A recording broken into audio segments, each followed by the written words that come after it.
Meeting is now streaming live on YouTube. All right, get your energy up. Get ready for volume 123. Yay! Yes. Oh my God, you're feeling so good, Ollie. Yeah. Hooray! Oh, we're supposed to be on. Hey, oh, woo! Woo! In the house. Yeah, cameras on. Show us your beautiful faces. Well, I don't know about that, but here's my face. Hello. Good evening, everybody. Welcome. Give yourself applause for being here. Yay. Hello out there in YouTube Lab. My name is Mike Lesser. I'm the artistic director of the Playground Experiment, and you are at virtual volume 123. Give it up. Woohoo! On the screen, we have some brilliant writers and actors tonight to present Work in Process. You are at our Volumes. What Volumes is our flagship program where writers bring in 15 minutes of work in process. So this isn't by any means finished work. Our hope is that these writers continue to work on these pieces and eventually join our development process. But what you're going to hear tonight is 15 minutes of work in process by 6 brilliant writers. And we have brilliant PGE casting pool of actors to read for you tonight on this wonderful Monday night. Give everybody applause for being here. Tonight we have the amazing Ruthie Rado as our host for the evening. Will be bringing us in and out. I'm going to let her do most of the work, but we will be feel free to chat on YouTube and give lovely information to our wonderful writers, letting them know that the jokes are working, or you are crying and ready to pull your hair out because you've hurt their hearts so well. So feel free to tell us that you're there on YouTube, those of you that are out there. I'm going to disappear and let Ruthie take over. If all of the actors could disappear and leave just our writers for the evening on as I disappear, so Ruthie could show our writers, that would be awesome. Yes. See you guys in a bit. Bye. All right, welcome folks to volume 123. Our writers this evening should be up on the screen. So we have Daniela, Laurel, Jeffrey, and Jonah, Denise, and Morgan. Yes. Oh, wow. They're good writers and they're beautiful to look at. Love it. So today we're going to start with a scene by PGE favorite Daniela Tomei. Daniela doesn't have a great sound connection this evening, but I believe that we've seen this piece at least once or twice before at the volumes. Yes, I'm so excited to see how it's coming along. So our actors for that can go ahead and turn on your cameras and sound and introduce yourselves, and other playwrights will see you when it's your scene. Great, go ahead and slate when you're ready, actors, and then you can get started. Hi, I'm Adriana Sananes. Hi. Of course. I cut you off. I'm Lillian Andrea de Leon, and I'll be Margarita. And at what point, your mom? I'm Mackie Raymond, and I'm reading stage directions.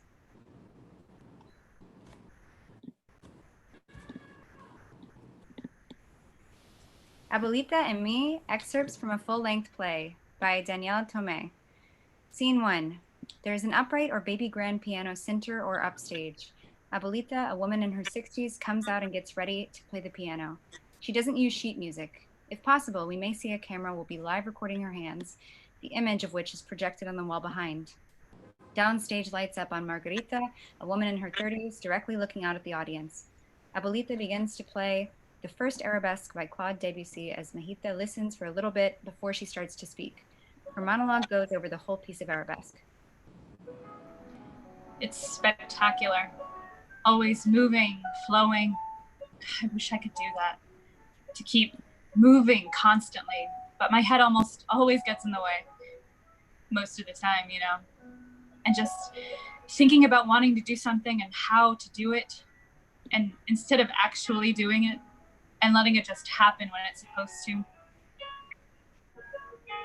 And that second part, the triplets in the left hand, how do you make them sound like that?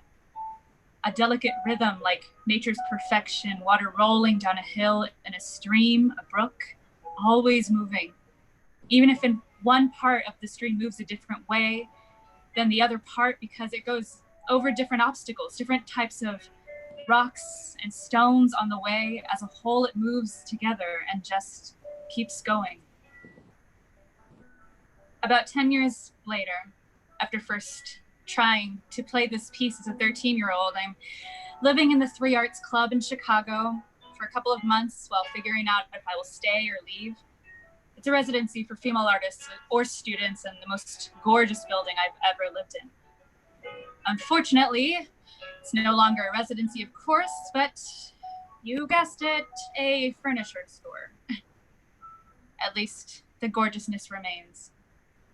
And while I lived there, there was even a grand piano in each of the main rooms downstairs.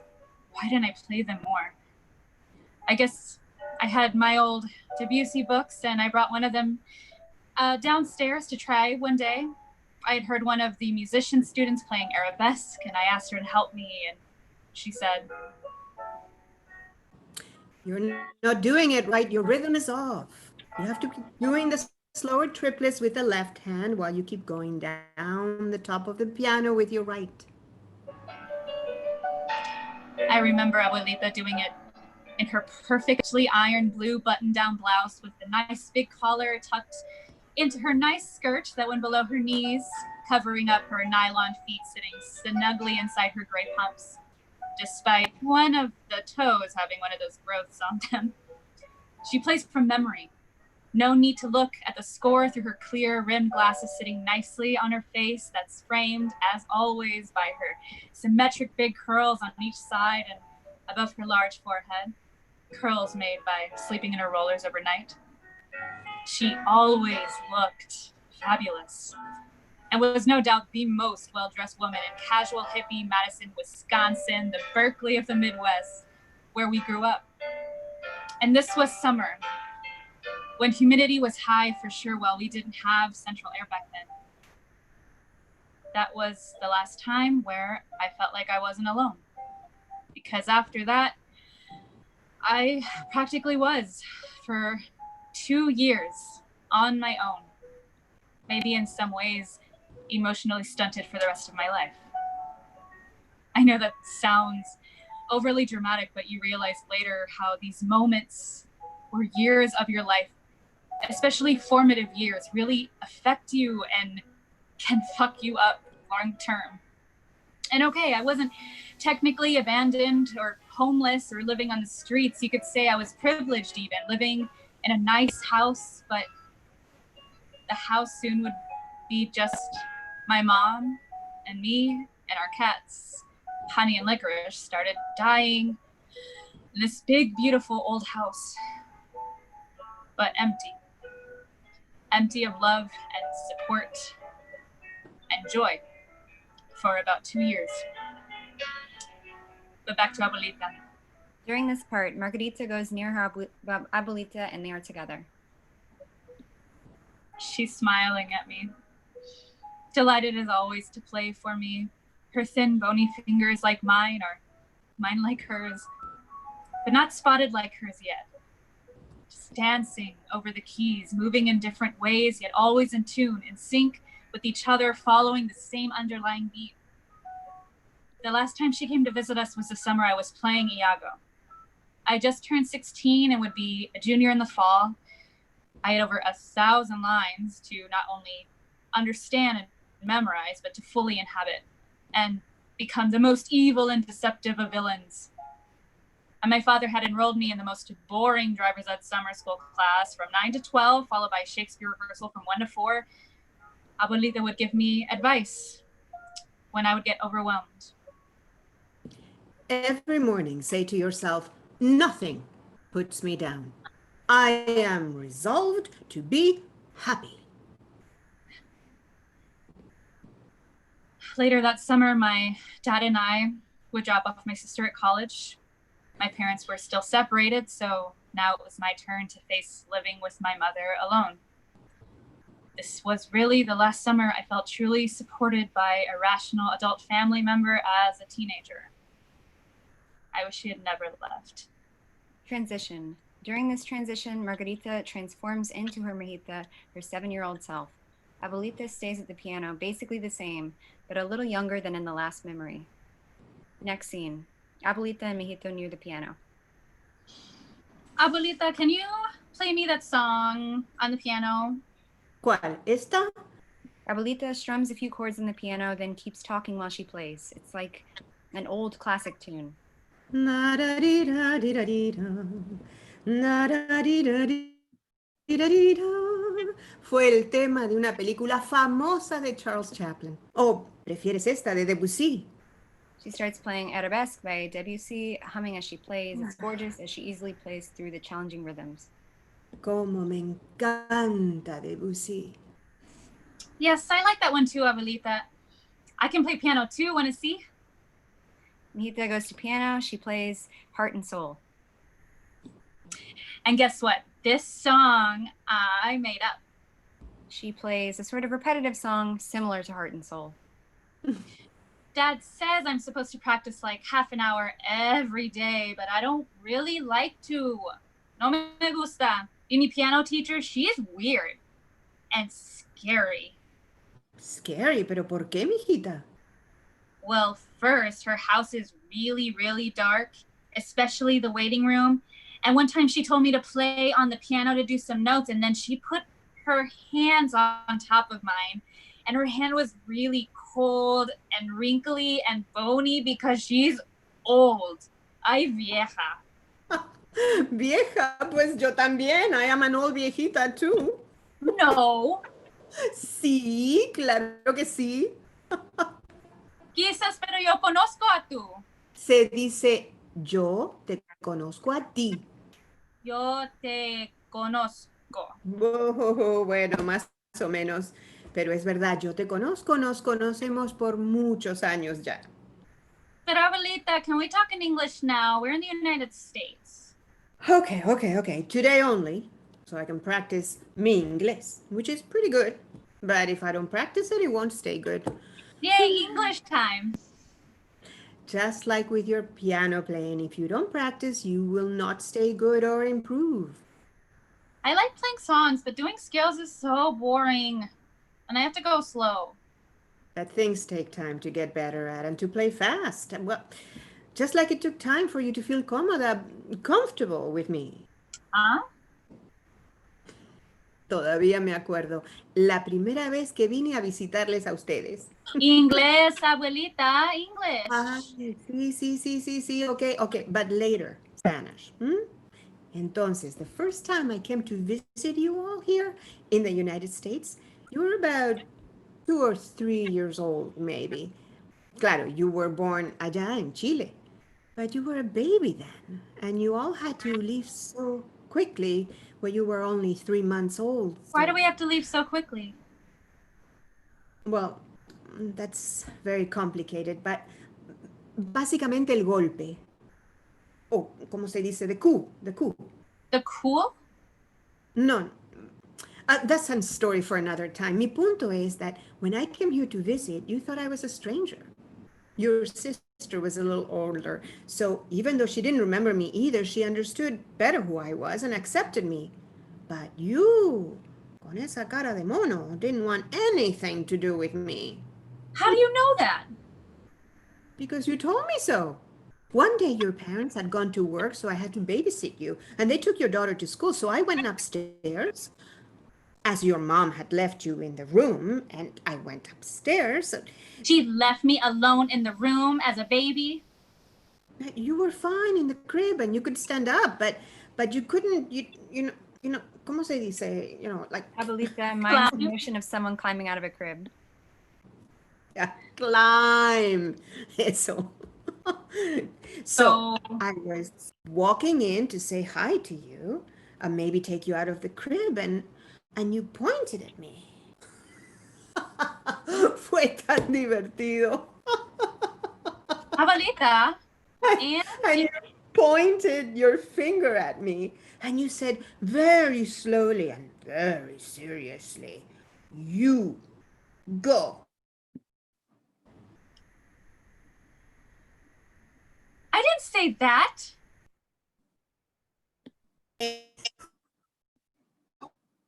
Dear,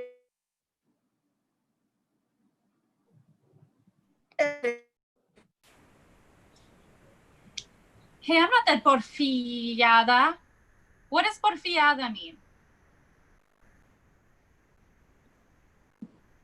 Mira, in this family, look at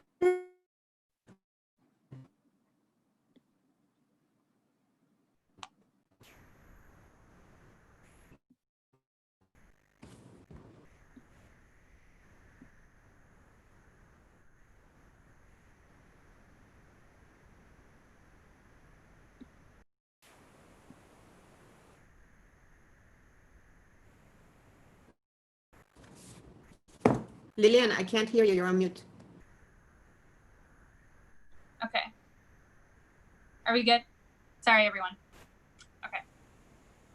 Big head.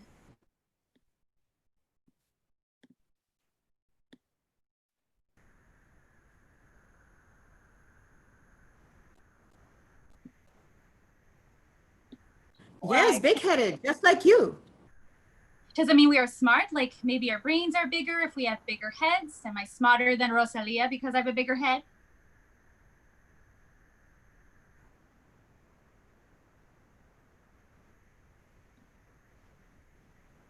Oh, lo dudo mucho, but no matter what, it means I love you. Te quiero mucho, mijita. A shift in time and place. The actress playing Margarita becomes an adult again, and Abuelita is now her mom. Mom, what was Abuelita like when you were growing up? What was she like as a mom? It was terrible. Terrible.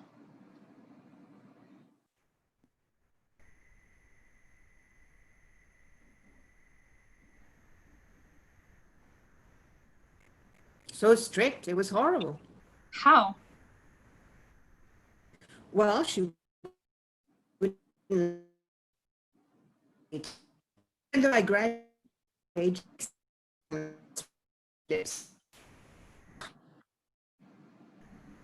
He graduated at 16 that early? Yes, partly because I was younger and because my birthday.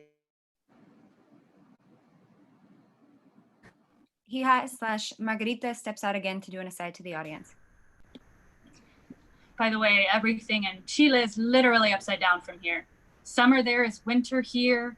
So my mother's birthday is January 30th in the middle of the summer, like July 15th here. And of course, it's hot then too. Margarita steps back in to continue the scene as hija. But they also had me and two other girls skip second grade as we were more advanced, so I was always younger than most of my. And my mom went to an all-girls private school where girls had to be called on and encouraged to be smart. It's surprising then that Chile had already had a woman president who served 2 terms when we still can't get one elected.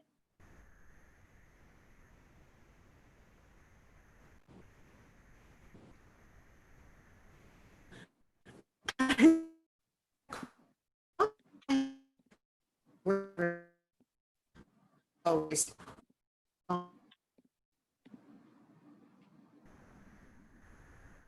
She made all your clothes by hand. It's amazing she sewed it for you and Julia and Lucia's clothes.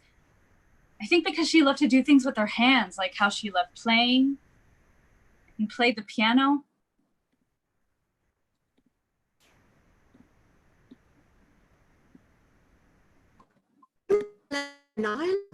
Or anything fun, or you don't even know what happened when I had my first boyfriend. Oh, when was that? 15 15. parties. That's probably where I met him.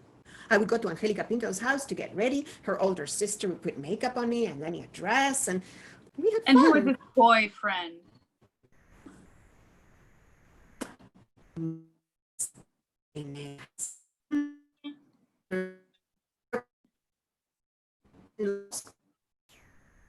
"21. Abuelita let you go out with an older man when you were 15? He was super Catholic. I would, so she liked that.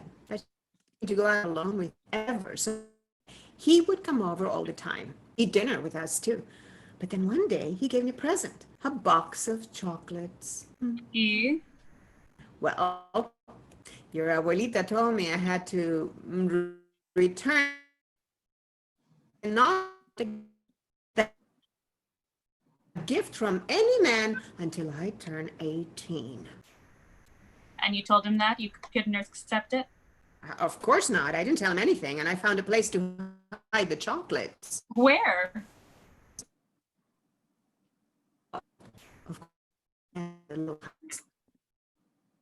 Why, it made me so sad when we had to get rid of the piano when we sold the house last year and it wouldn't fit in the condo.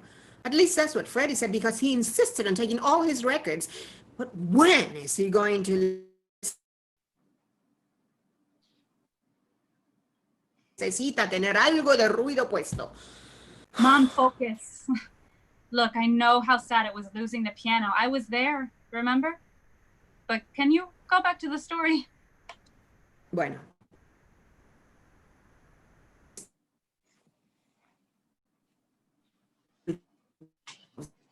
There was this one little hidden shelf that we didn't use that was mostly blocked by the piano. And that's where I hid my box of chocolates. And that's where I would go to eat a chocolate. Amazing.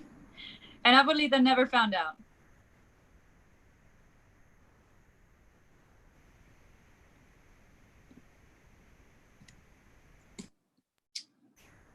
Mom, I miss you guys not having a piano too. And me not having one, or at least a proper keyboard. And there's nothing like a real piano. At least the piano you grew up with, it still exists. Alejandra has it in her house. And probably her kids will inherit it. If I ever want a piano, I will just have to buy one, and I doubt they could get it up my 3-floor walk-up. And Abuelita was so good. Couldn't she have been a concert pianist? Her piano teacher wanted her to, but she had decided to go to college instead. And then she met my It's really interesting she was so strict with you, not letting you dress up or anything. I know. With Julia, she was much more relaxed. So she could go out with a boy alone and wear lipstick as a teenager. She was super protective of you. I wonder if something happened to her, like when she was younger. I've wondered that too. I know she never liked her father and she kept her distance from him a lot. And you know, basically her older brother was the one that supported him. But eventually came back, and my mother let him come around, but she wouldn't let him get too close to us. Well, End of scene. Great! We did it! oh Lord, Yes. help us all.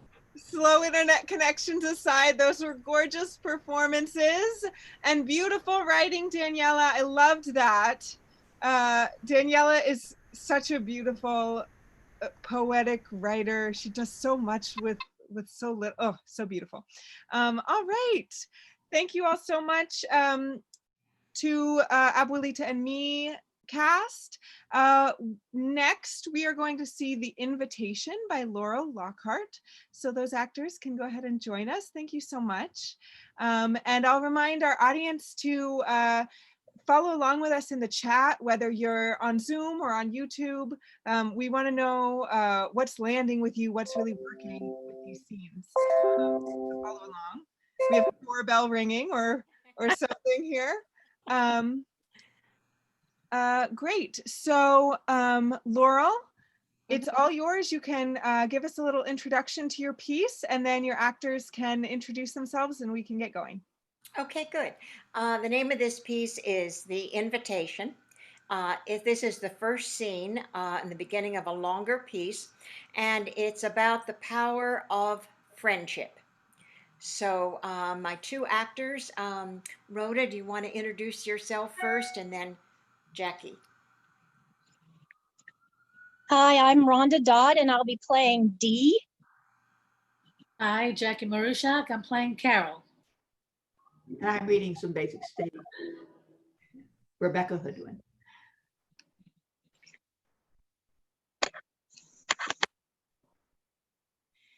The Invitation by Laurel Lockhart. The place is a neighborhood coffee shop. The time is the present late afternoon. Carol is an executive of a tech learning company in her 50s, and Dee is a former editor at a small publishing company in her 60s. Dee sits in a cafe with a cup of coffee, untouched, and a Kindle, unread. She looks around, shakes her head, sighs, and checks the time. Carol comes to the table with a cup of coffee and sits. Oh, hey, gal. What's happening? You're late. When did the number 62 bus become an express? 4. We agreed to meet at 4. By the time I realized the bus was an express, it was speeding into the wilds of warehouse country. It wasn't easy finding my way back to civilization. I have been here for over 2 hours. 2 hours? No way. It is 4:45, and I was here a little before 3. Why 3? We said 4. I'm always early. I don't like to keep people waiting. Right. Well, it is a quarter after 4, and I'm late. I'm sorry. I am here. It's almost 4:30. Okay. Spill it out before it boils over and you explode all over the place. You don't answer my emails. My calls go to voicemail. Why are you ignoring me? Oh, the news of our company moving is out. It got out somehow. The press conference is scheduled in 2 weeks. I could strangle the person who leaked the relocation plans. The phone never stops. Emails are by the hundreds, questions galore, and I have no answers. It's a chaos. It's complete chaos. Obviously, I have offended you in some way. Just tell me. What did I do? Offended me, please. You are avoiding me. I'm here. You don't want to tell me. I'm completely in the dark. What did I do wrong? Will you stop? Just tell me why you are ignoring me. Did you hear anything I just said? Okay, have it your way. I thought you might, just might be interested in this. Ooh, an invitation. A book signing. Ooh. The Ballad of Snakes, Snails, and Samuel.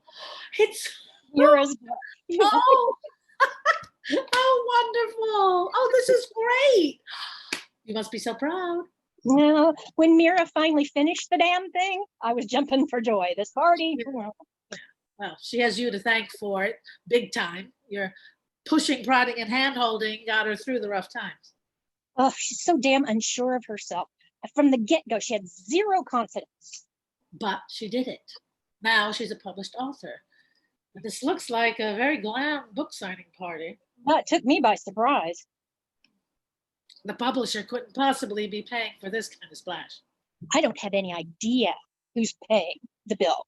I know Mira doesn't have that kind of money. Well, maybe a rich uncle died and left her with a bundle. Hardly. Oh, maybe she made connections. Maybe she made connections with one of the patrons from the summer poetry thing you did for so many years. The creative writing workshop in Woodstock. Woodstock, right. We all stayed at that poet friend of yours. Had a house that was right out of Stephen King. Oh, come on. You love to exaggerate. The house needed some repair, all right? But there were 5 bedrooms, and our whole writing group could be together. What was his name? Something about a fish and silver. No, or gold. Goldfisher. Yes, Stephen Goldfisher. Oh, guy right out of the 60s. I fish for gold. I hook into the latch of the trap door where it hides inside you. a line. Oh, he's a talented poet, a little eccentric. A little eccentric. Come on, the hair, all those beads. I'm ignoring that. Wait a minute. The title of Myra's book, The Ballad of Snakes, Snails, and Samuel. Is that the same Samuel by any chance? Yeah, Sam Goldfisher, it is indeed. And will he be one of the guests at the book signing? Oh, I hope so. I haven't seen Sam in ages. Does that mean you want me to go with you? If you can fit it into your busy schedule. A valid excuse to forget about the traumas at work and the benefit of dressing to the nines? I'm in. Oh, I didn't think about dressing up.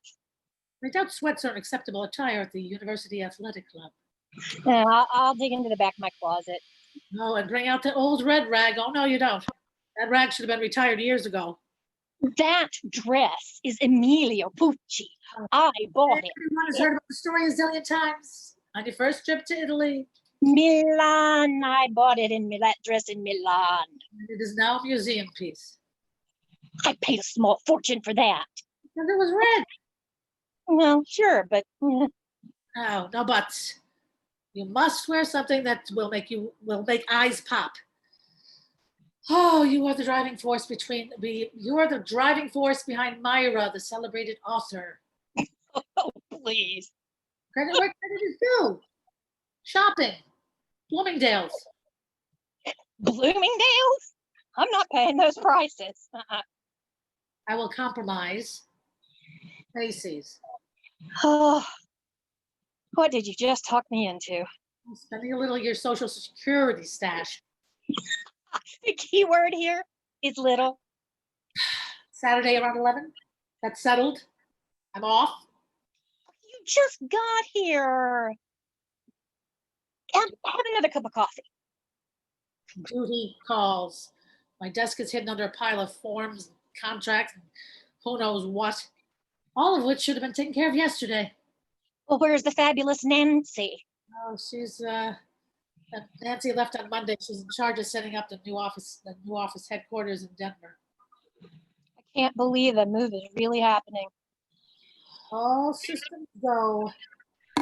When will you? Oh, about 3 months is my best guess. 3 months. Oh, that's hardly any time. Now, do you understand why I'm so crazed? We should drive up to the cabin in the Poconos for a long weekend. Did you hear anything I just said? We drive up on Friday night. Oh. Stop at Nick's Country Store, stock up on junk food. I'll get wine. We'll build a fire, stay up all night talking and playing board games. We won't tell anyone, just the two of us.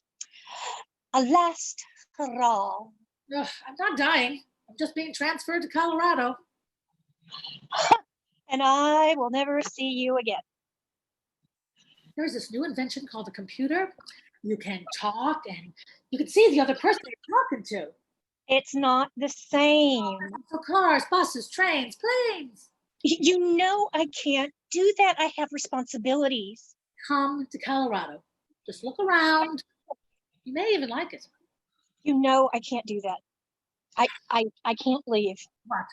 What, your oh so convenient 5th floor walk-up apartment? Gee, how could you ever part with that bargain? You know that's not the reason. I'm not getting into this conversation. Try to understand. I will never understand. And I'm discussing it. Just don't leave. I only want what's best for you, Dee. I hope you understand that. I hate it when you're angry. I'm not angry. All my friends, you are the Saturday, shopping. no cell phones. No cell phones. Saturday, shopping.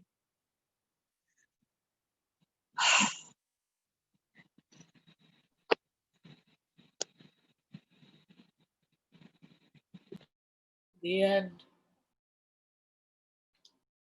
That's all, folks. Thank Thank you so much, everyone. That was fantastic. Laurel, those characters were so great. And the actors had such great chemistry playing them. I loved that. We were all talking about the fantastic chemistry in the chat. As a reminder, join us in the chat. We're having a great time. We love talking about these pieces. Laurel, great writing, great acting. Thank you so much, friends. All right. So next we're going to move on to Bill by Jeffrey Vaz. So great, if our actors for that could join us on screen. Great, thank you so much. So Jeffrey, if you want to introduce the piece at all, please feel free to do that. And then actors, introduce yourselves, let us know who you are, and then get this show rolling. Ready, thanks. So Bill's a play I started to write last year that's inspired by wanting to revisit what it was like that first summer of AIDS when the New York Times wrote the first piece about this killer disease before it became what it became, and how this revelation affects a small extended family. I won't give too much away, which if you know me is unusual, but I will say that you'll hear the third and fourth scenes of this play. And although I've written more beyond this point, I wanted to hear these scenes out loud tonight to really listen and see if I can take this play into a different direction. So the characters you'll meet tonight are Ethan and Margaret, a married couple, and Bill, who is Ethan's brother Flynn's current boyfriend. You won't meet Flynn tonight, but he will be mentioned occasionally. I'll let my cast introduce themselves. They're fantastics, and they'll say who they're playing. I'm so grateful to them for doing this, and I hope you all enjoy it. I'm open to positive emails, constructive feedback, and friend requests on the social medias. So find me on Facebook and Instagram, but not Twitter. So here we go.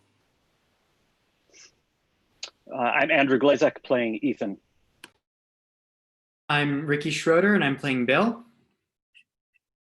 I'm Alexandra D'Souza and I'm playing Margaret. And I'm Rebecca Hoodwin and I'm reading stage direction. Bill, a new play by Jeffrey Vaz. Scene 3, Dance for Me a Minute. July 6, 1981, Monday afternoon, a diner in Greenwich Village, sound of rain. Ethan sits nursing a coffee. Bill comes rushing in and out. Sorry I'm late. The train's going downtown, you know. You're fine. I took the week off of work, so. Why'd you do that? I guess I just needed some time to myself. You know, we have a place nearby. Oh, not just your gorgeous Long Island home? A studio apartment just up the street from here, actually. Flynn never said he doesn't know. Oh, Jesus, you are rich. That was a stupid thing to say. Does Margaret know? Of course she does. We both use it. Sounds very The Apartment of you. Huh? The Apartment, the movie from 1960 with Shirley MacLaine and Jack Lemmon. It won Best Picture. Oh, I never saw it. Oh, you should sometime. It's really good. Maybe they'll show it at the Waverly. Or on the Late Late Show. I think it'd be fun to see with you. Are you okay on time? No rehearsals today. I got nowhere to be. So Flynn tells you to stop calling me, and yet here I am. Thanks for meeting me. You know, Flynn's an old fuddy-duddy. Oh my God, you are so right. See, I can be funny when I want to. Well, who says you're not? No one. Never mind. Oh, I bought you a present. A present? Why? No reason. Oh, how mysterious. Ethan hands over a wrapped box. Bill opens it up. It's a book, T.S. Eliot's Old Possum's Book of Practical Cat. That new musical from London is based on this book, so I figured. Cats, yeah, I know. It's coming to Broadway soon. It's a show for dancers. I want to audition for it. Oh my God, Ethan, thank you. Thank you so much. He jumps up and hugs Ethan. They hold on to each other for a long time. You're welcome. You shouldn't have. Why not? Because you shouldn't have. Don't be a fuddy-duddy like my brother. Oh, you mean like my boyfriend? It's a first edition too. Hey, look inside. I wrote something. Look.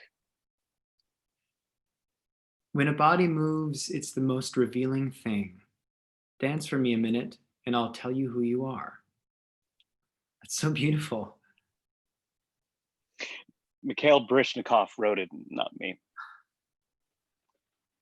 I'm sorry.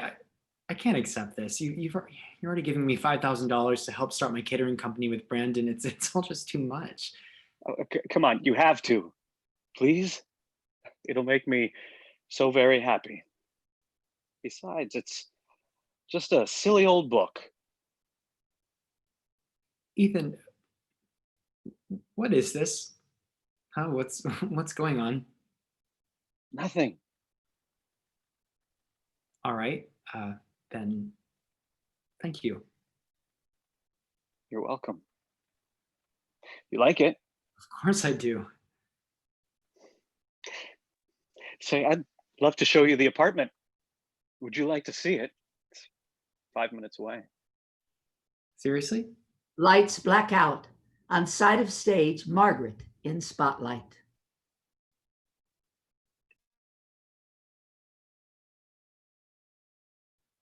Alexandra, could you unmute yourself? I was cleaning the closets.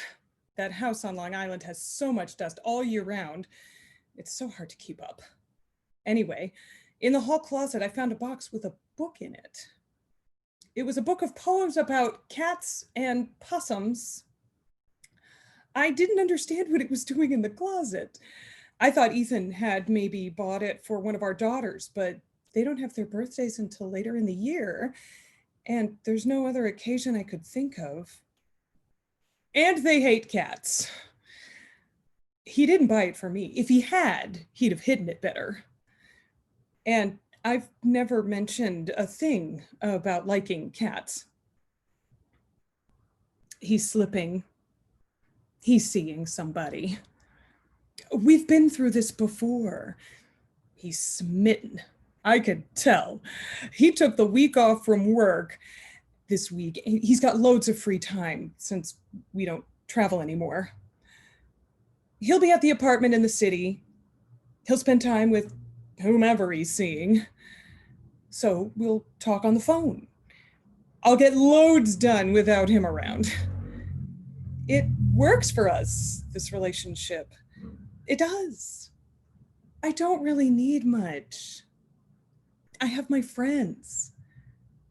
No, it's fine. It's fine. I have a doctor's appointment tomorrow. I was taking a shower and I found a lump on my breast. I'm fine though. I'm sure I'm fine. Blackout.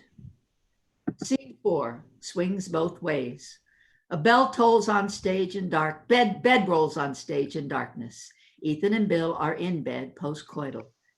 Same day as previous scene, late afternoon, sunshine pours in. You awake? Yeah. Hi. Hello. So how do I compare? Compare? With what? With whom? Oh. Wait a second. Do you mean your brother? Yeah, I want to know.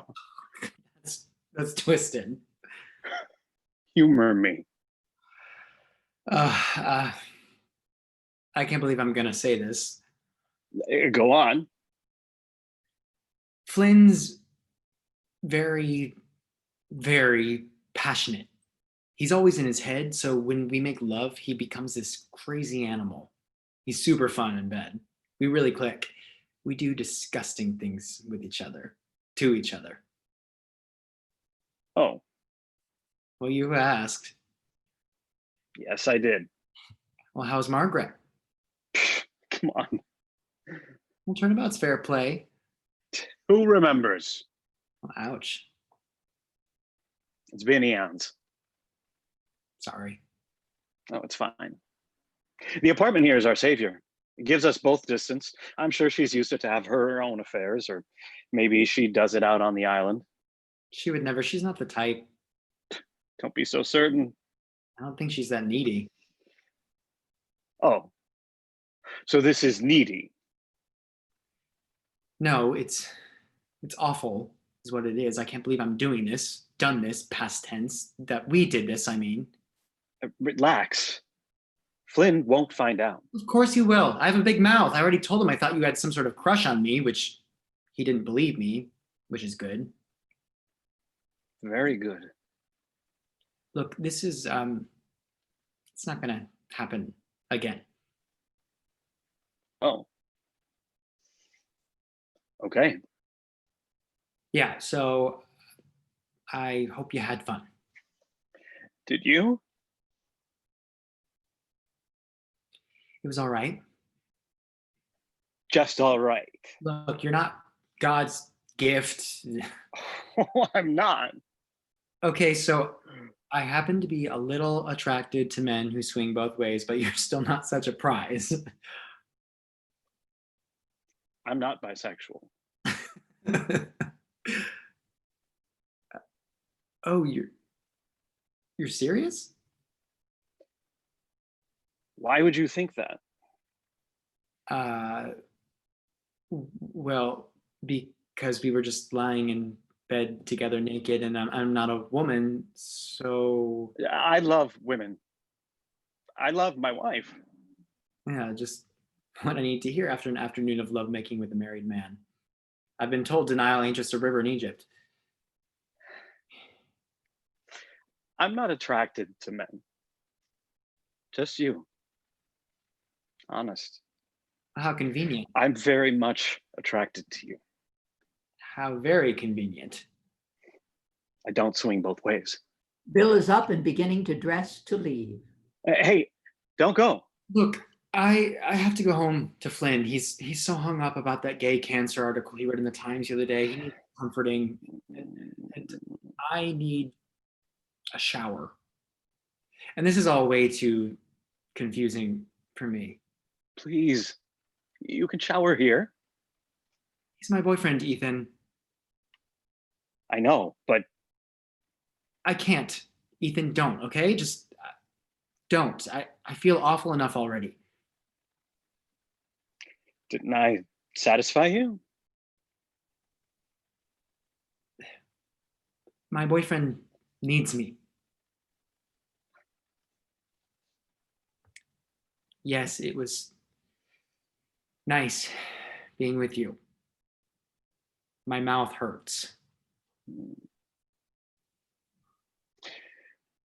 When will I see you?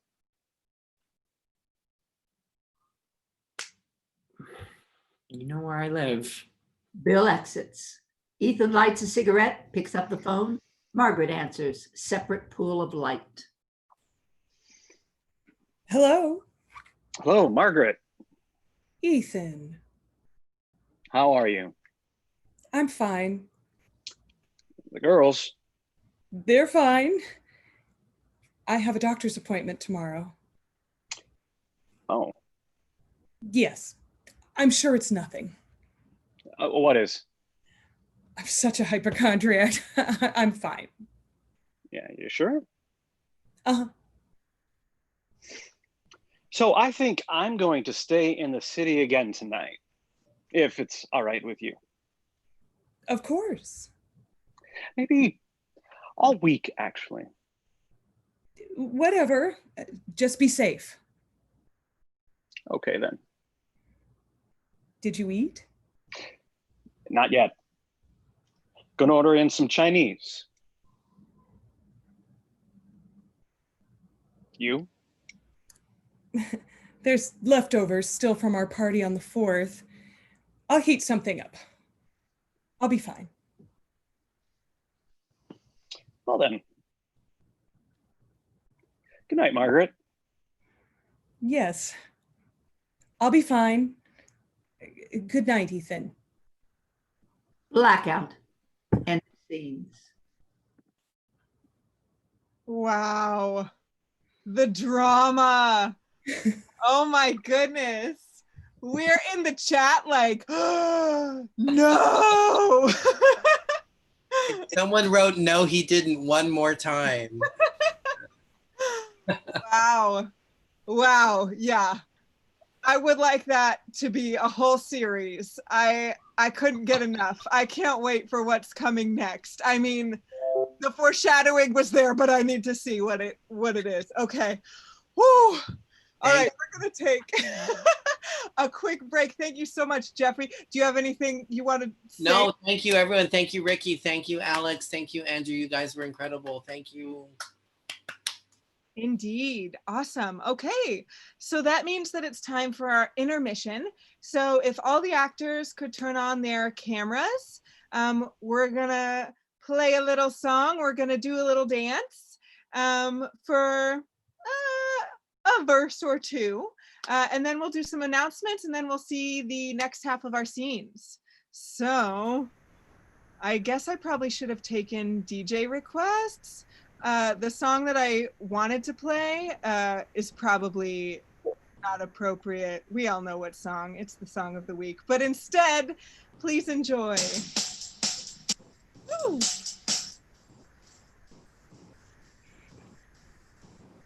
Heard a tambourine. Can we hear? Oh, I'm picking up and putting down. Oh.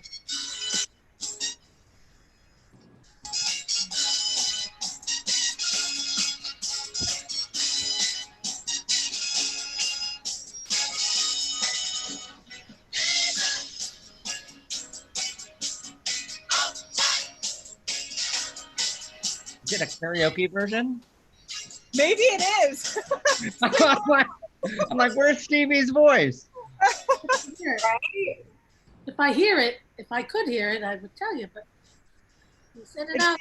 Extended version. These people are drunk. Whoever's place is a garage band. I don't even know.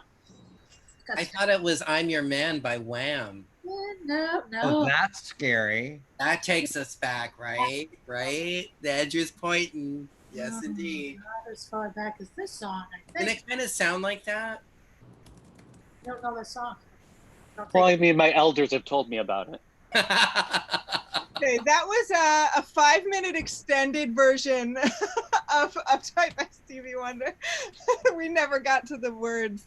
Are we ready? So we'll just go right to everybody. Just do your interpretive dance. Come on, interpretive dance. Interpretive dance.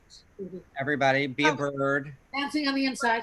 Be an ice cream cone. I want to see ice cream cones. Ice cream cone. I felt nothing. All right. And I felt nothing. Welcome back, everybody. Give it up for our first round of writers and actors tonight. Great job. Brilliant work. Oh, something's up. Wait, there we go. There we go. Welcome, everybody, all of you that are here. A couple of announcements and stuff that are coming up. For those of you that just need some time to work on your writing or your connecting to stuff, we have our play dates, which happen twice a week, which is on every Tuesday at noon and Thursdays at 7 p.m. And that is communal writing, or you can use it for writing your shopping list, writing your next great American novel, your kill list, as I always like to say. I'm a little Arya Stark lately these days. Whatever you'd like to use that hour for, please join us. Feel free to come by anytime.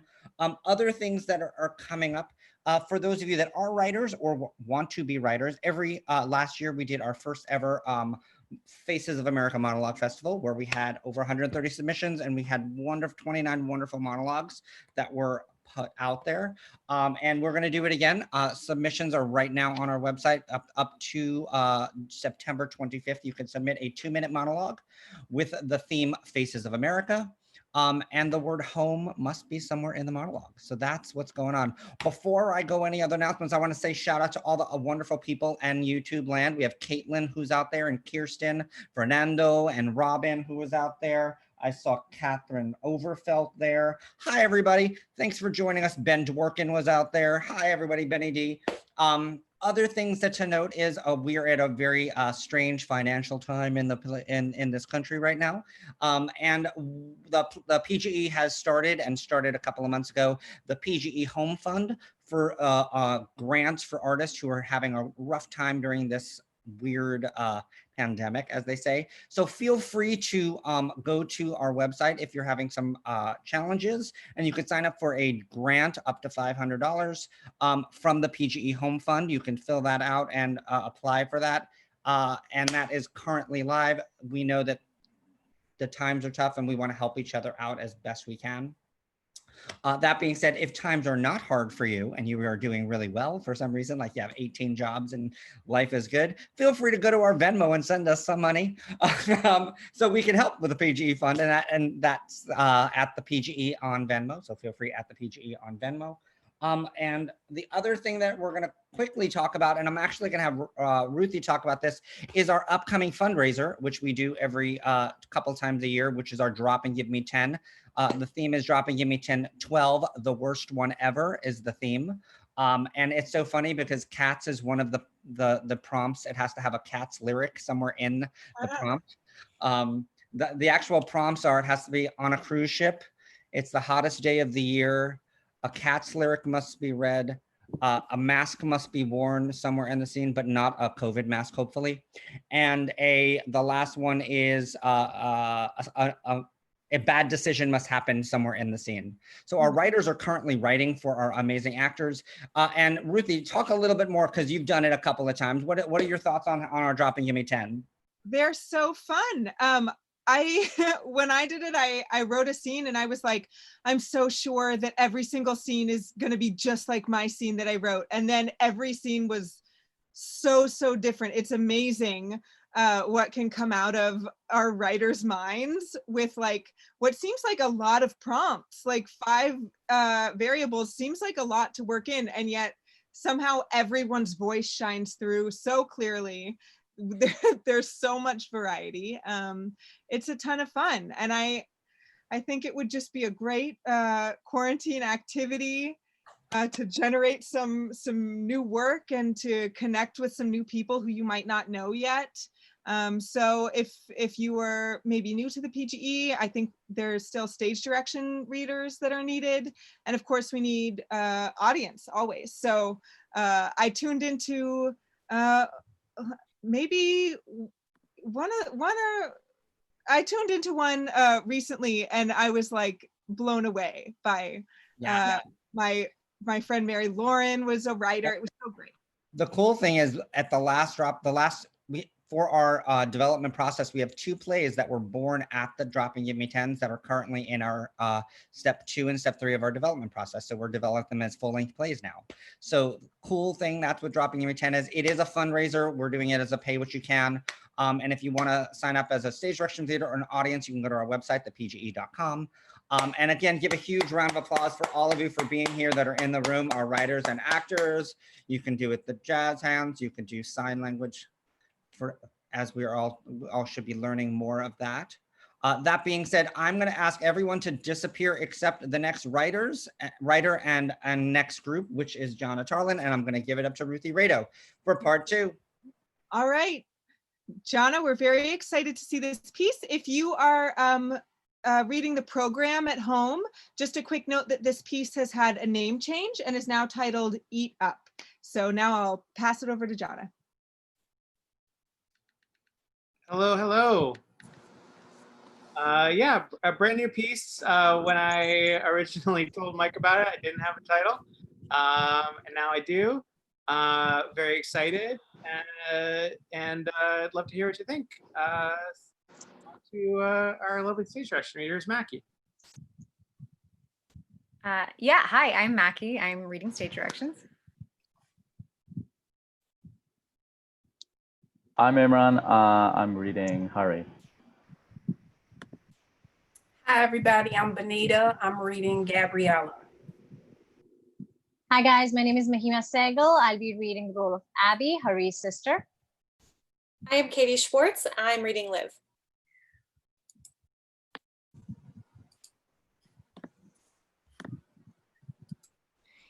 Right. Eat Up, a play by Jonna Tarlin. Scene 1, a large green velvet proscenium curtain. The curtain parts slightly as Gabriella and Hari emerge center and stand facing out. Once upon a time, We drove a long way. from our one bedroom in Park Slope in Brooklyn, New York, Once upon a time. we finally took a vacation. In the weeks leading up to this vacation, the vacation looming, I grew both stressed and indifferent at my work. I would think, how is this my problem? How is this my problem? When before, this would have definitely been my problem. And I would have solved it. I am nothing if not a problem solver. Items would come to me. I would be initially affronted that they had appeared. And then I would say, add them to my plate. And yet, my desire to clear this plate was non-existent. These things would pile, and I would be completely overwhelmed. But also, feeling this is for after vacation. I would draw a line. Before vacation, after vacation. And everything I could, I would push over to after vacation because I could not be bothered. In the weeks leading up to this vacation, I was a fucking machine. See, I had this deadline. And when Abby first reached out to Hurry, I said, no. That date will never work. Why? Because that is the date that we launch our collection. That is the date every year. He looked like when an animal is cornered and is trying to decide if it will fight or is just too tired. You went last year. Sure. I remember. You met my pattern maker, Ovi, and he said he liked your pants and you said you picked them out. I remember. I do too. I sent Hurry back to his sister and we decided on this date, just after the fall collection, which will be a celebration of both us, Abby, and I. Abby found this great Airbnb upstate, kind of by where Bob Dylan got in his motorcycle accident, but over a bunch in the woods, which, great. I just wanted to relax. We all just wanted to relax. Fall collection. I mean, we're nothing big, but we have solid wholesale accounts, places that set the tone, places important people buy things. Gab. I thought Gab was going to kill us, sue us, but so far, I mean, we're little fish and they're not. You wouldn't mix us up. Gab like Gift of Gab or Gab like Gabriella. Gab like me. But we're like plumes and colors, chiffon, loud, all done by hand. My point is, you wouldn't be able to mix us up. These weeks leading up to this vacation, weeks, months, really, from when the last show closed until it's a sprint, a constant sprint. So I need these recharges. I rented a car. I once walked down the street and tried to guess who made each car based on the little logo, and unless it had big spelled out Range Rover across the front, I didn't get a single one. I like a Subaru, a bit of an underdog, but reliable. Get you from here to there. And if there happens to be a little mud along the way, well, that's fine. I drove. They're in the car now, the Subaru. Gabriella is navigating with her phone. Jazz is playing from the car speakers. What do you know about her? Wait until we get out of the city. Why? So she doesn't hear us? No, I have to focus. Just turn when I say turn. There's a lot going on right now. Just keep going straight. I just want to focus, just while we're in the city. Gabriella turns off the music. Hurry looks at her. The music was fine. You need to concentrate. Rerouting. Was I supposed to turn back there? They are no longer in the car. It was like this for a very long time. So let's just skip ahead. She gestures.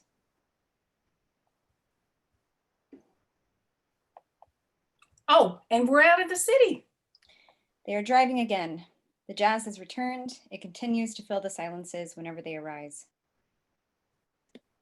I know she's a bartender, but like a fancy one, I think they're like to be called mixologists. Yeah, I don't think they do. Okay, she's a bartender. At a place in Williamsburg. I should have guessed. Abby is very smitten. Smitten. I don't want to say in love because I don't know.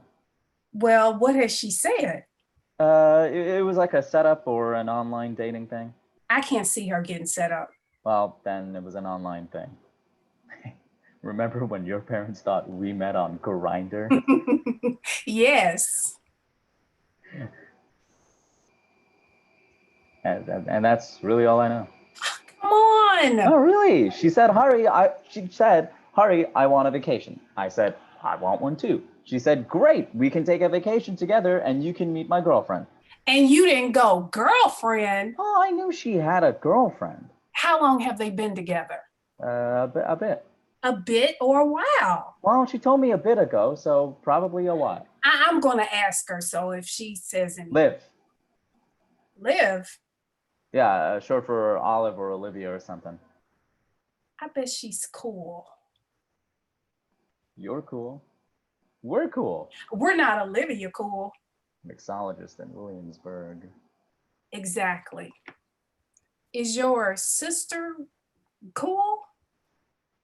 My sister's definitely not cool. But she's dating a Liv.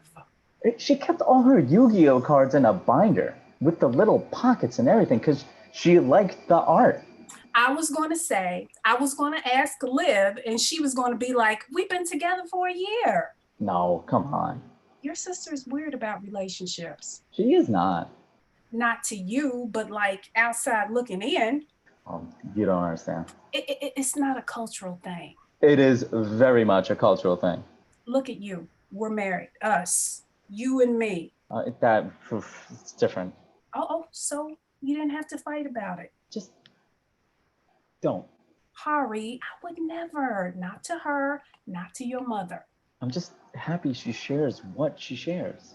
I'm just saying, we're going to ask Liv, and she's going to be like, we've been dating for a year, and I just found out that she had a family a month ago, and she proposed when we go on vacation. Her phone dings. She starts getting very involved in her phone. Hari is glancing over while also trying to make sure he's not steering them off the road. Gabriella.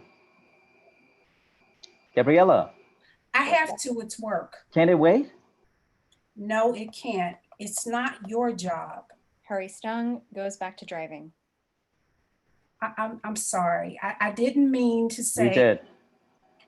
You just been telling me about how you've been putting everything off until after vacation. I still took care of stuff, like day to day. The projects. The projects could wait. I know, and that's great. I need you to trust me when I say that I need to be involved in this right now. I just don't want you ruining your whole vacation with work. I just need to take care of this right now. Well, please make sure you are also paying attention to the directions. In 25 miles, you're going to merge onto the same fucking highway that we're on now. Fine. And in 25 miles, we did. And then another 10 miles, we took an exit onto a different highway. And at this point, we were thoroughly in the woods. An update, please. I'm in and out of service. The road is just mud at this point, and Gabriella is swearing this is the right way. Turn. I turn, and the trees clear and reveal a gingerbread cottage, dotted with gumdrops and pinwheels and sealed with vanilla icing. You have arrived at your destination. The green velvet curtain parts to reveal the living room and open kitchen of the gingerbread house. It's beautiful. I tried to show you before. I was busy. Abby runs out, followed by Liv, who emerges. Hurry! She hugs him. And Gabriella! Abby hugs Gabriella as well. Liv, this is my brother Hari and my sister-in-law Gabriella. And this is Liv. Hi. Hari holds his hand out to shake. Oh, Hari, come on, hug her. Hug him, please, before I die of embarrassment. This is a great place you picked out. I know, so cool, right? Now, be careful though. It says like 15 times in the binder, not to eat the house. So funny, right? And I know you have a sweet tooth, so we are playing with fire. What's the Wi-Fi? No more working. I needed you to do one last thing, and I don't have service here. Hari, did you not send her the listing? There's no Wi-Fi. It's rustic. Vacation. When did you guys arrive? Oh, just a few minutes before you did. We staked out our room though. Sure.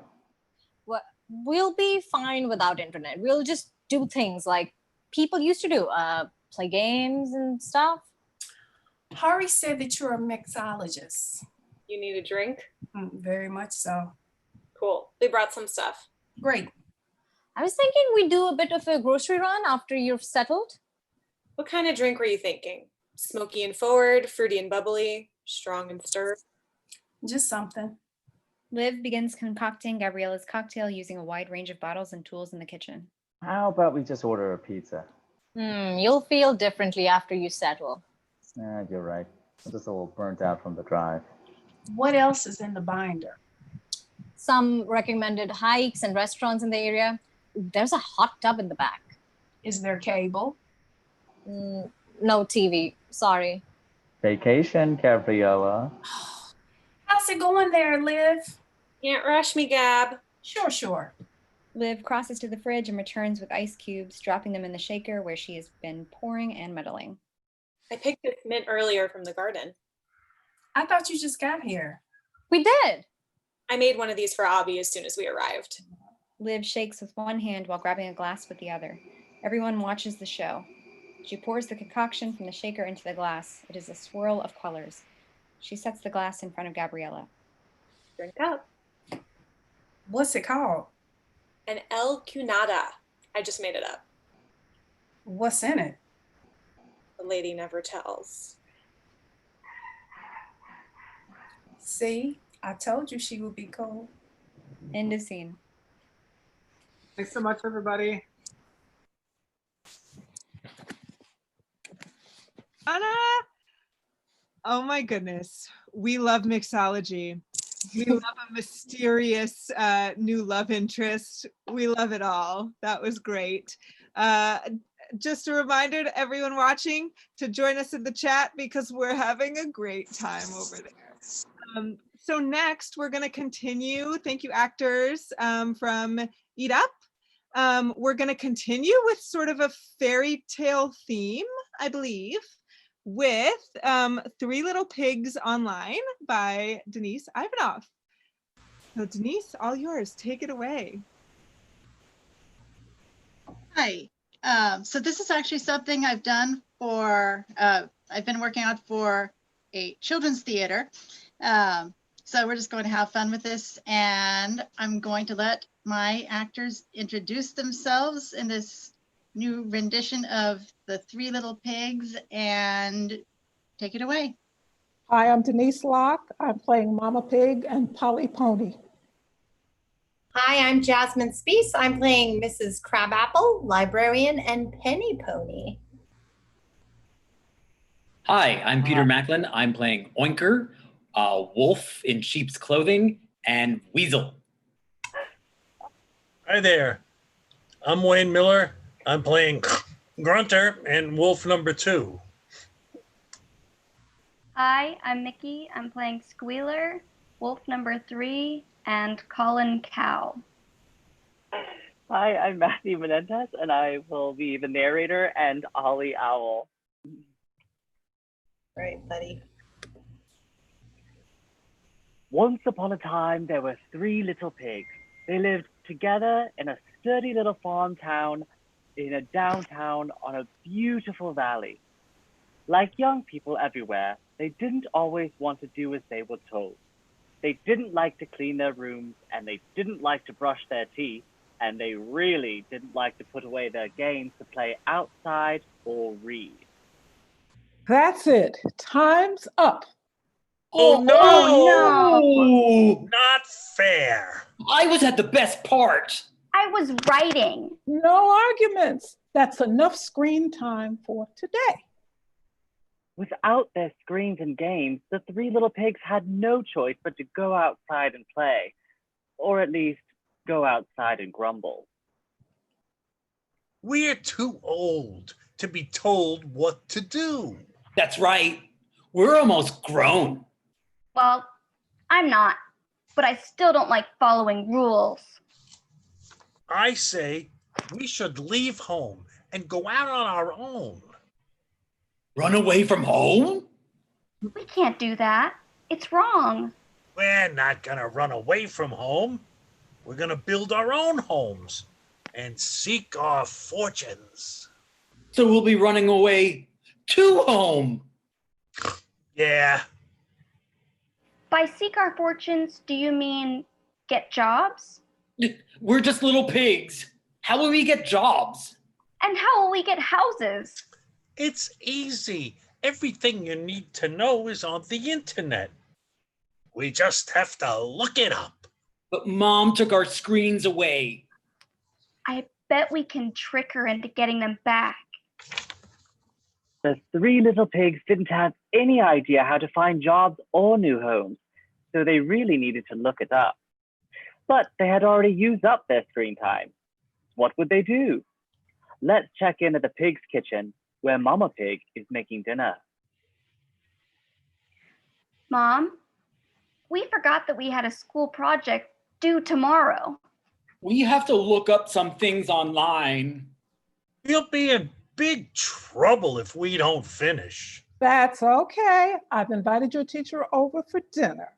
I'll be happy to explain to her that you've had too much screen time already today, and will have to turn in your assignments late if they involve going online.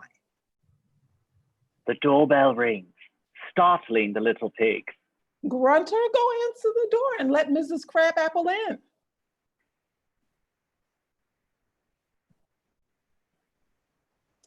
Grunter opens the door to find their teacher. Mrs. Crabapple's there. The three little pigs exchange worried glances. How do we greet our guests, Grunter? Good evening, Mrs. Crabapple. Please come in. I'm so glad you could join us. It's my pleasure. What a lovely home you have. Dinner smells wonderful. Well, before we get started, Grunter, Oinker, and Squealer were concerned about tomorrow's assignment. They were supposed to do some research on the internet. I don't think so. I never give assignments that rely on the internet. Little pigs spend too much time with the screen as it is. You don't say. Oh, we're in trouble now. This is all your fault. You started it. I agree. In fact, I just took away their tablets today, and I was going to give them back after dinner. But since they tried to trick me into giving them back early, I'm going to keep them for a week. A week? It's torture. I'll die. The three little pigs were in a tight spot. Not only did they not have their screens for fun, they couldn't look up how to get their own homes and seek their fortune. They had to play outside, but they didn't really remember how. Squealer had the idea to go to the library. So quiet. There are so many books, and it's so big. I'm gonna go ask someone for help. Hey, I see computers. Let's go. Grunter and Oinker exit. Squealer sees the librarian in the corner. Excuse me. What can I do for you? I'm looking for some books to tell me how I can build my own home and get a job. Well, you are in luck. We have all kinds of books about home construction. In fact, I was just about to reshelve these, but I can just check them out for you. This one is about plumbing, and this one is about electricity, and this one, oh, very important, teaches you about building a solid foundation and bricklaying. That's great. And what about getting a job? If you can do any of these things really well, you'll be able to get a job. Thank you so much. All our problems are solved. Squealer didn't waste any time. He started reading right there on the steps of the library and didn't stop until Oinker and Grunter came out. What are all those books for? I'm reading them to learn how to build a home. That's not any fun. Maybe not, but it's going to be fun to have our own home and get jobs and earn our own money. I found a sheep online who says he'll sell us a home for $5. Why would I build my own brick house when someone will practically give me one? And I read something on the internet that says you can just get a big box and put it anywhere and live in that. I don't know. If it were that easy to get a house for $5 or just live in a box, why would people work hard and build brick houses? Because they aren't smart. Like we are. Well, you guys do what you want. I think I'm gonna build a brick house. Squealer exits carrying his book. Sucker! Loser! Squealer went with his book to get to work on his brick house. Oinker went to find a book, and Grunter went to see the sheep he met online. Beep, beep, get out of the way! Oh, look at it! No! Don't be scared. I'm just a big sheep. Do you look like a wolf? No, look at my wool. I'm a sheep. I'm just really, really big. Are you Grunter? Yeah. If you got a house. Right there. You have $5? Grunter hands $5 to the wolf. Then this is yours. The wolf hands Grunter a key. Oh, nice. It's all mine. Oh, I can't wait to put my stuff in it. I can't wait either. Huh? Oh, nothing. Nothing at all. In the wolves' lair, the 3 wolves, including the one with his sheep disguise, now partially removed, celebrate. He bought it! The pig bought it! I can't believe he thought he could buy a home for $5. Did he notice it was made of straw? No, he was too excited about the bargain. When is he moving in? Soon. He said, I can't wait. So we'll watch, and then when he does, and he's all comfortable, maybe napping, that's when. Meanwhile, Oinker had been looking for just the right cardboard box for a home. Most boxes were too flat or too short, and at least he found 2 big ones and taped them together. Then he had the room to sleep, eat, have his clean clothes, and look at screens. And in another part of the countryside, Squealer was working hard to build his brick house in his free time, when he still lived at home. They each all told their friends at school about their plans. That's right. I'm a homeowner now. Bought my own place yesterday. Now I just need some help moving in. Ooh, I'll help, especially if I can come hang out with no parents. Ooh, me too. What about you? You can all help. And you can all come over and play games whenever you want. Screen time is all the time at my house. Yay! Rule number 1 is there are no rules, except for rule number 2, and that is have fun.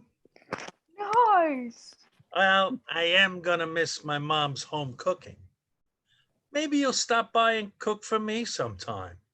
Good practice for later when you'll be a housewife someday. Yeah, Maybe in the alternate universe, I'm going to discover when I become an astrophysicist. That's okay. You'll change your mind. And if you don't, lots of girls will.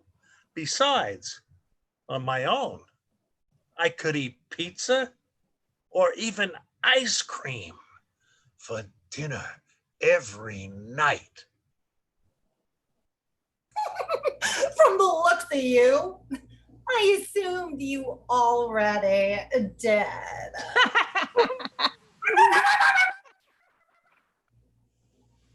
All right, class, settle down. What's so exciting? Grunter's a man now. He bought a house. He's going to live there by himself. Interesting. Yeah, he really has a solid plan. I can't wait to see how this works out. The end of scene.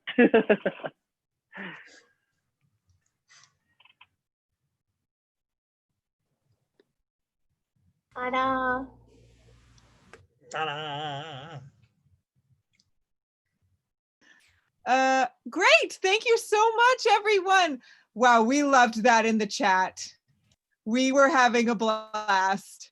Every actor was phenomenal. We're going to start a Theater for Young Audiences troupe with these actors, with Denise writing. We're going to tour around the country. It's going to be amazing. I especially loved the screen time plot point. Thank you so much, Denise. We loved that. All righty. So our last scene of the evening has arrived, and this is Shadows by the phenomenally talented Morgan McGee. Morgan, all yours. Take it away. Thank you, Ruthie. Hi, everybody. I'm Morgan. These are all of my, whenever they get here, all of my fabulously talented friends. This is the second installment of my reading with PGE. So I want to say thank you to Mike. Thank you to David. Here we have Jarvis Manning, who's going to be playing Daniel, CN Wilson, who's going to be playing Stacy, Alyssa, and Bianca. Derek King, who's going to be reading for Corey. Corey Knight, who's going to be reading for Travis. We have Chelsea Cutright, who's going to be reading for Tiffany. And then we are missing two people. But we can get, no, we can't. I told you I was going to make you sing, Morgan. Intermission singing while we wait on our actor. Morgan, who do you still need? I'll send them a request to turn on their video. Tiffany and John. Oh, Tiffany's was in the waiting room. Great. Got it. Okay. And John Harris? Yes. Great. Okay, I'm going to send him a little request. Hopefully he'll pop up in just a minute here. Well, while they come, finishing my thank yous. Thank you to, these are all of my beautifully talented friends who took out their time to do this only because they love me. So I just want to say thank you to y'all. And this is Shadows.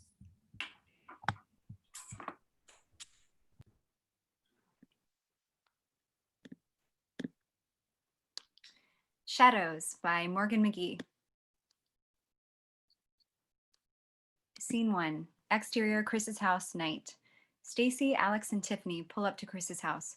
The bass of the music is heard outside. There are people hanging out in the front yard and some people walking in and out of the house. Some shit happens and you call me and me only. Got it? We got it. Thank you, Stacy. Tiffany and Alex open their doors to get out of the car. I'll be at the gallery, so I'm not far. Don't do drugs. Tiffany and Alex close their doors and walk towards the house as Stacy drives away. Tiffany stops to pull down her skirt and perk her breast. A bully though? Is that the best you could come up with? Hey, I was under a lot of pressure. I just can't believe they fell for it. Alex rolls her eyes and laughs as her and Tiffany walk through the front yard to the front door. Tiffany speaks to a few school friends on the way. They open the door into Chris's very dimly lit, open concept living, dining, and kitchen area. The music gets louder and neon lights are blinking. Girl, it's lit in here. Let me know if you see Chris. How do I look? Desperate. What? Is this hair too much? I knew it. Do you have a hair ponytail holder? Girl, you look fine. Relax. He's the one who needs to be all worked up over you. Thank you, bestie. But honestly, is this too much lip gloss? I need to find the smoker section. Alex looks around until she sees the bat signal, a big puff of smoke coming from the kitchen. In the middle of the cloud stands Daniel. Found it. Let's go. Okay, but I'm not smoking. If Chris tries to kiss me, I don't want my breath smelling like burnt rice. And I'm not drinking either because I need to be of sound mind when he asked me to be his girlfriend. Alex and Tiffany walk over to the kitchen. Daniel stops and stares as he sees Alex walking up. He hands her a blunt. Is this your proposal? I mean, yes, Daniel. With this, I be wed to be your eternally devoted smoking partner. You done with your late ass. Where y'all been? It took y'all long enough to get here. Of course, Tiffany wasn't ready when I pulled up to her crib. Besides, it looks like I'm right on time. What's up, Mike?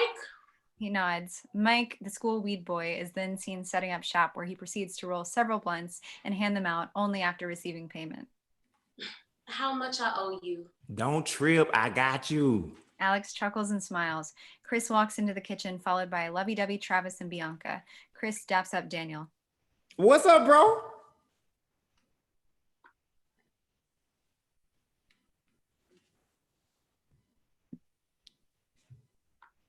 John, you're muted? Oh, no. Apparently I was muted. Shit. What's up, bro?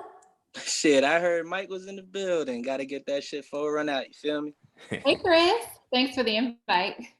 This pleasure is all mine. Can I get you something? A drink or anything? I'm fine for now. Chris smiles and nods as he walks over to Mike's station. Travis daps up Daniel. What's good, fam? Shit, chilling. Hey, babe, can you get some of those gummies from Mike? Yeah, baby. Hey, y'all. Hey, B. Hey, girl, you look so cute. Where'd you get this top? Tiffany and Bianca continue to talk as they walk over to Mike. What's up, Alex? What's up? That was some fire shit you was spitting today. Props, for real. Thanks. All right, then, man. Travis consents he is not wanted and leaves to go meet Bianca. Yo, why you always acting like that? You know I don't fuck with Travis. He just trying to be cool because he know we cool. Well, I don't want to be cool. And I really don't see why y'all have to be just because y'all play ball together. Man, you know that's my boy. Whatever you say. Bruh, did you see this rainbow color shit? I feel like I'm about to be on Space Mountain. Look, if I get too high, I just promise not to fuck up my stuff. Corey enters the kitchen. Dang, y'all lighten up without me. Corey goes around the room to greet everyone and pauses when he gets to Alex. Alex, right? Yeah, that's right. Nice to finally meet you. He extends his hand to shake hers. Yeah, you too. Alex makes a failed attempt to try and play it cool. She reaches her hand to meet his, but pulls it back quickly to avoid touching too long. She notices him still looking at her, so she tries to avoid eye contact. A very popular song plays from the speakers. Tiffany rushes over to Alex. Girl, this is our song. Yeah, too bad she don't dance, though. What? Nah, you can't be that bad. Corey extends his hand to Alex as he waits for her response. Alex puts out the blunt in an ashtray on the counter and leaves it. She walks past Corey to the dance floor as he follows. Tiffany shoots a pity look to Daniel and then excitedly dances behind them. The montage plays of Alex and Corey dancing along with other people in the party. Cut to exterior, Chris's back porch, night. Tiffany and Alex exit the back of the house onto the back porch. Oh, girl, it's hot in here. This cool air feels so good. Oh, yeah, better than Corey grinding all on you? Okay, he was not grinding on me. Oh, please, y'all were in there being nasty. I saw it. You know who else saw it? Daniel. He was watching the whole time. Oh, please, girl. That's just Daniel. You know he's really overprotective. Uh-huh. Tiffany and Alex walk around the porch to the patio set to have a seat, but notice it's being occupied by Travis and Alyssa. Tiffany looks in shock. Alex looks in disgust. What's up? Hey, Alyssa. Man, don't come over here with that shit. Well, your shit is all out for everybody to see. You ain't gotta look. Whatever. Alex turns to walk away. Tiffany follows her. Yeah, keep moving. What's her problem? Bitch got daddy issues. What the fuck you said? Alex, don't worry about him. Just go inside. Yeah. Get your friend. Relax. You're lucky she don't put you on blast. Why are you so pressed? So, did Bianca leave? Look, that ain't got nothing to do with me. Man, I swear, bro. I swear, man. Wasn't you just inside begging your girlfriend to buy you some weed gummies? Sharing is caring. Alex, let's just go. Travis rises up as the commotion starts. Some people start to gather. And that's your fucking problem right there. You always running your mouth about shit that don't even concern you. Well, if you wasn't out here being trifling, maybe I wouldn't have to. Well, you better mind your fucking business. Yeah, and what the fuck you gonna do about it? Maybe somebody needs to fix that shit for you. And it's gonna be you? Well, you must feel real big right now. Just as Travis steps to Alex, Corey intervenes and shoves Travis aside. Yo, bruh, you way out of line. Oh, my bad, bro. This you? Ain't even that type of party, you know it. Yeah, bro. So you really going hard on me over a chick that you barely even know? You serious? Bruh, fall back. All right, bro. I see you. Do your thing. Come on, let's roll. Oh, I'm good. Travis gives Alex a look of death, then shifts his eyes toward Corey before leaving the party. Good luck. As Travis is walking inside, Daniel is walking out. Yeah, you need to check your bitch. Whoa, what? Who? Travis walks away. I apologize for my teammate. You okay? Fine. You wanna go for a walk? Yeah, that's cool. You good? Yeah, go ahead. Just text me. Daniel approaches the drama. Yo, what happened? You good? You need to check your boy. I got it. It's all good, bro. Alex, are you good? I'm fine, Daniel. Okay, did I do something to you? I just think it's crazy how your boy thinks he could roll up on me. What? Just what I said. Rolled up on me like I was somebody in the street. Hey, that's trash, no doubt. But I mean, you always at his neck all the time, so. So, what's your point? My point is, it's nothing new. How did I all of a sudden become the problem? Because it's your homeboy. And he ain't me. I just told you he's trying to be on some cool shit with you, and you not trying to have it. What else do you want him to do? Sound like you on his side. I got it. Why every time some shit happen, you always looking at me? How you never on my side? But you be wrong, Alex, a lot. I'm not gonna sit here and kiss your ass to make you feel better. I'm not. Let's go. Corey puts his arm around Alex and locks eyes with Daniel as they walk away. Tiffany steps up and puts his hand on Daniel's shoulder. So let me fill you in. Cut to exterior, Chris's street, night. Corey and Alex walk out of the front lawn and down the sidewalk. Alex shivers, takes her jacket away from her waist, puts it on her arms, then abruptly stops walking. On second thought, it's too cold to be walking. Oh, I got a car. You wanna go for a drive? Okay. Cut to exterior, Chris's back porch, night. Damn. Yep, damn is right. So, when you gonna tell her? Tell who what? Alex. You're clearly in love with her. You tripping. You don't have to fake it for me. I see the way you look at her all the time. She literally thinks you're just being overprotective. Well, yeah, whatever. She tripping right now anyways. Duh. You let some random dude swoop in and be the Spider-Man to her Mary Jane. What? Instead of defending her, you left her hanging in front of everybody. You were too busy trying to call her out, and you left it open for someone else to be make her feel protected. Yeah, you really be living in a Disney movie, don't you? Daniel, I'm serious.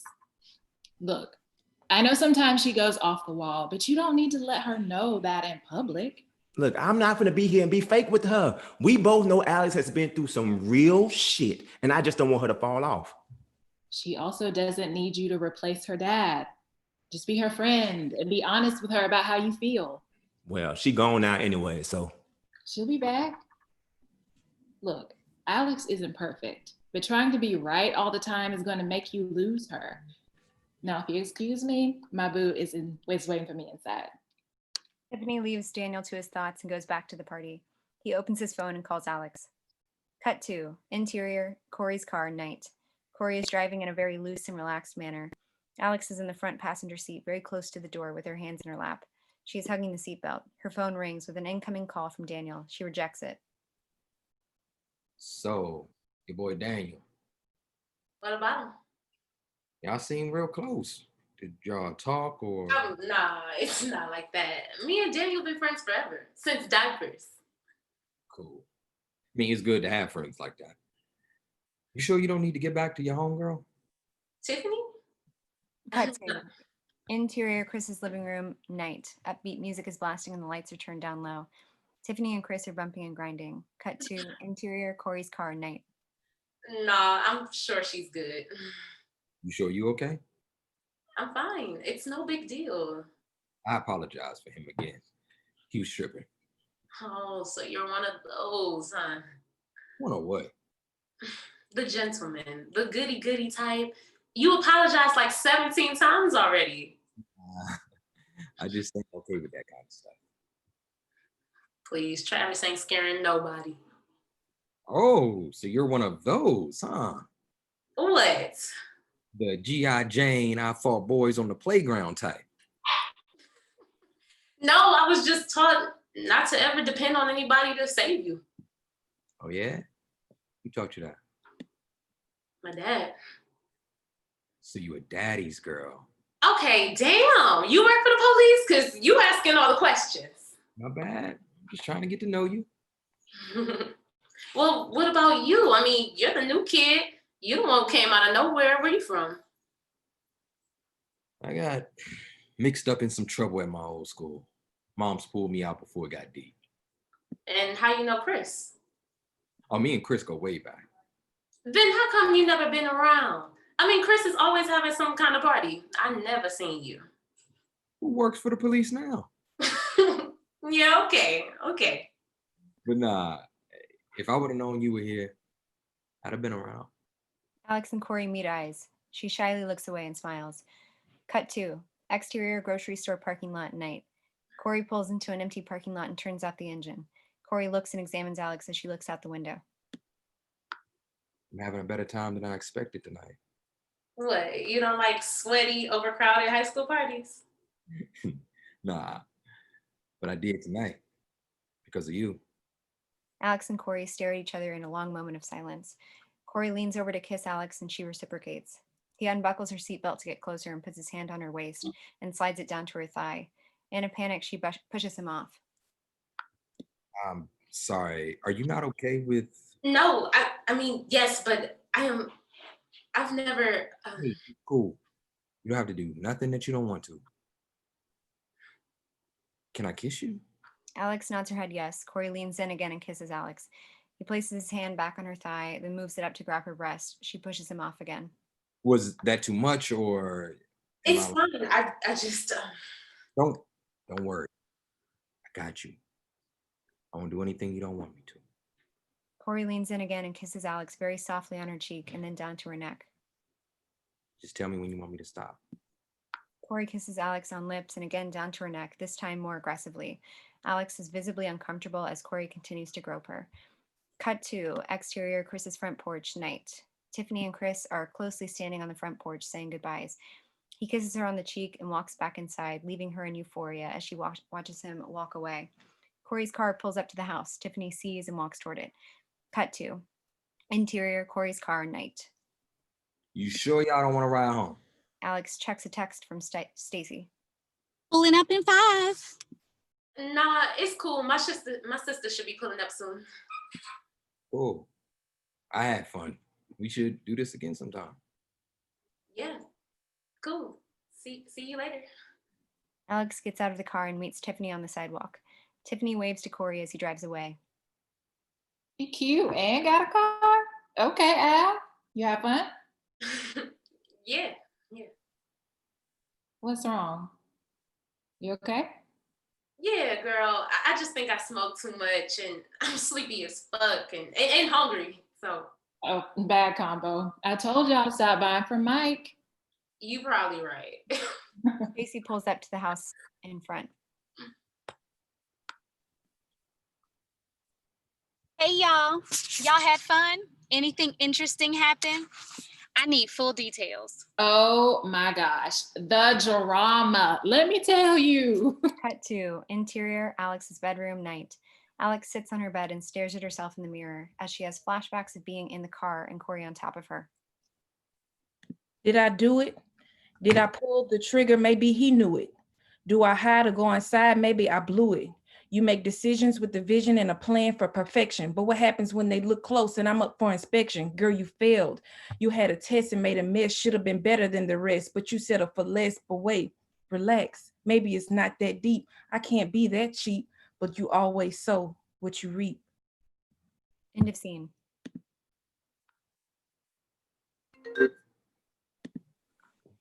Wow. Oh my goodness. Thank you so much. Wow. We were like riveted in the chat. We loved it. Oh my gosh. Every character was so like beautifully, specifically written. All the actors are like amazing and also like really pretty.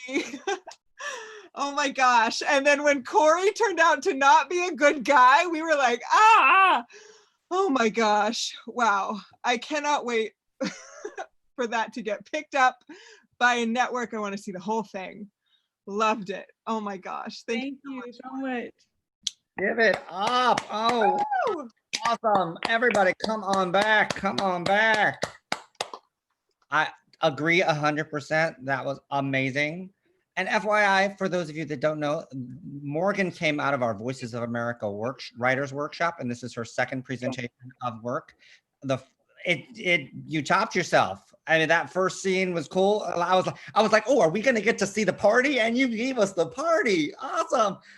Great job, everybody. Give yourself a round of applause for being here for virtual volume 123 at the Playground Experiment.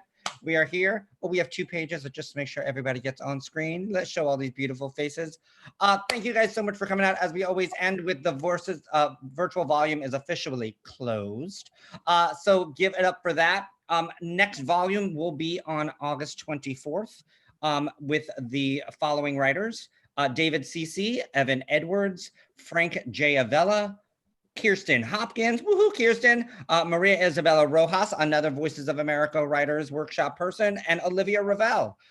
Those writers, so actors who are out in YouTube land or in this room currently, if you want to participate or be thought of to participate in the next volume, you can sign up at the PGE, thepge.com on our website and sign up for the next volume. It'll be live officially tomorrow.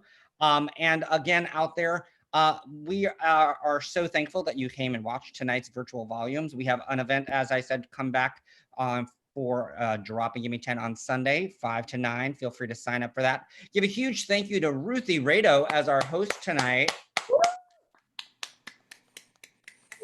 We miss Ruthie. Ruthie is currently in DC now. DC, is that where you are, Ruthie? Yes. She's in DC now. But this is what's cool about virtual. We have a couple of LA folk in here. We have people that live in their cars or in a car. They don't live in them, but they're performing in cars today. They're just so booked in DC that they're doing multiple gigs today. This is what's brilliant about this new virtual world we're in, that we can still participate and commune together and be the artists that we are. As I said this at the last volume, I'm going to say it at this one again. It blows my mind how amazing you guys actors are getting in this Zoom world, because you guys are honing who you are as artists in a weird way. That was weird. In a weird way, because you guys are, it's like seeing more and more of you stripped down, and you guys are killing it. I can't wait to see you guys on a bigger screen. Benny D was watching it on the whole thing on his TV, so you were on TV tonight. So feel free. And we hope that you come back again and again. The thing about the Playground Experiment is we are, as we say, we are a home for artists. And what a home means is you don't have to come to every event. You don't have to come to everything we do, but know when you need us and you need to feel surrounded by artists, please come home and play with us. So please come home and play anytime you want at the Playground Experiment. We look forward to seeing you at many, many more of our events. Wave it out as we leave YouTube land and we'll disappear. Bye, YouTube.